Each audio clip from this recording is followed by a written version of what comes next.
নেতা আহ্বায়ক মোশাররফ ভাই উপস্থিত আছেন।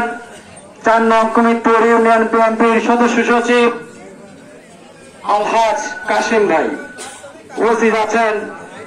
পীরগঞ্জ উপজেলা ছাত্র দলের সিনিয়র যুগ্ম আহ্বায়ক,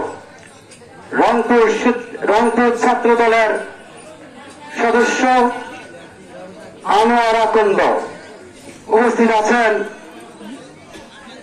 ভেন্দাবার ইউনিয়ন স্বেচ্ছাসেবক দলের সিনিয়র যুগ্ম আহ্বায়ক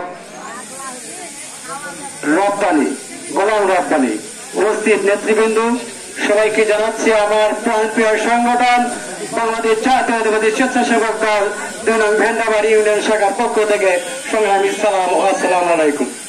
সংগ্রামী নেতৃবৃন্দ, আজকে ওয়ার্ড কর্মীর সম্মেলন স্বেচ্ছাসেবক দলের, এখানে কয়েকটা ওয়ার্ড মিলে আজকে কর্মী সম্মেলনের নেতা কর্মী নির্ধারণ করা হবে। আজকে একটি কথাই বলবো, বক্তব্য বাড়াবো না। পীরগঞ্জের স্বেচ্ছাসেবক দলের আমাদের প্রিয় নেতা জনতা সাইফুল ইসলাম ভাই স্বেচ্ছাসেবকের দায়িত্ব দিয়েছেন আমাদের পীরগঞ্জের অভিভাবক মনু ভাইকে এবং রতন ভাইকে দায়িত্ব দিয়েছেন। রতন ভাই ১৫টা ইউনিয়নের স্বেচ্ছাসেবক দলের ইউনিয়ন কমিটি দিয়েছে। কেন দিয়েছে? প্রত্যেকটা ওয়ার্ড কমিটিগুলো এই ইউনিয়ন যারা দায়িত্ব আছে তারা সংগঠিত করবে। সংগঠিত করার পর আমরা যদি স্বেচ্ছাসেবক দল প্রত্যেকটা ইউনিয়নে একটু সুসংগঠিত সংগঠন যদি আমরা গড়ে তুলতে পারি, তাহলে সুনাম কার হবে? আমাদের নেতা মনু ভাই এবং রতন ভাই সুনাম হবে। তাহলে আমাদের সুনামটা যদি রতন ভাই মনু ভাই হয়, তাহলে মনু ভাই পীরগঞ্জ থেকে আমাদের প্রিয় নেতা জনতা সাইফুল ইসলাম ভাইকে গর্বের সহিত বলতে পারবে যে ১৫টা ইউনিয়নের স্বেচ্ছাসেবক দল ১ নম্বর স্থান অর্জন করেছে। এই বড় মুখ করে বলতে পারবে। আজকে স্বেচ্ছাসেবক দল কিন্তু এমনিতে হয় নাই। শহীদ প্রেসিডেন্ট জিয়াউর রহমানের হাতে গড়ার সংগঠন এই স্বেচ্ছাসেবক দল।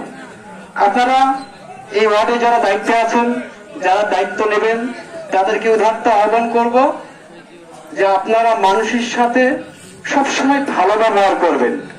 আপনাদের আচরণ দেখেই আমাদের দলে অংশগ্রহণ করবে।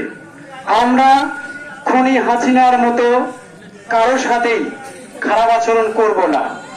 কেন করব না? আমরা তাদের মতো না। এই ৪ নং কমিটপুরে আমরা অনেক খবর পেয়েছি যে এখানে লুটপাট হয়েছে, এখানে মানুষকে অত্যাচার করা হয়েছে। আওয়ামী লীগের যারা দায়িত্বে ছিল সেই আচরণ কিন্তু আমাদের মধ্যে নাই। আমাদের প্রিয় নেতা জনতা সাইফুল ইসলাম একটা ঘোষণা দিয়েছে, এই পীরগঞ্জের মাটিতে আর কোনো রক্তাক্ত হবে না, এখানে কোনো বৈষম্য থাকবে না। আমরা সবাইকে নিয়ে একটি সুন্দর সুসংগঠিত বিএনপিকে আমরা একটা গঠন করতে চাই। তাই আওয়ামী লীগ যারা করেছে তাদেরকে আপনারা রাজনীতি বুঝিয়ে দিবেন যে মানুষের সাথে অন্যায় করা যাবে না, মানুষের সাথে ভালো ব্যবহার করতে হবে, মানুষের কাছে যাইতে হবে, ঘরে ঘরে যা মানুষকে বোঝাবেন আমাদের প্রিয় নেতা সাইফুল ইসলাম ভাই সুনাম অর্জন করেছে, সেগুলো বার্তা আপনারা পৌঁছে দিবেন। বিএনপি যে ভালো কাজগুলো করেছে এই বার্তাগুলো আপনারা পৌঁছে দিবেন। এটাই হচ্ছে আমাদের কাজ। আর পাশাপাশি আপনাদের কমিটপুর ইউনিয়ন যারা বিএনপি যারা দায়িত্ব আছে, এই স্বেচ্ছাসেবক দলের নেতৃবৃন্দকে তাদেরকে বলবো আপনারা তাদের সঙ্গে আলোচনা করে যেটা ভালো হবে সেই কাজটা আপনারা করবেন। এই বলে আমি আমার বক্তব্য শেষ করলাম। বাংলাদেশ জিন্দাবাদ, শহীদ জিয়া অমর হোক, খালেদা জিন্দাবাদ, তারেন্দ্র রহমান তারেক রহমান জিন্দাবাদ, আমাদের প্রিয় নেতা জনতা সাইফুল ইসলাম ভাই জিন্দাবাদ। সবাইকে সালাম জানিয়ে আমি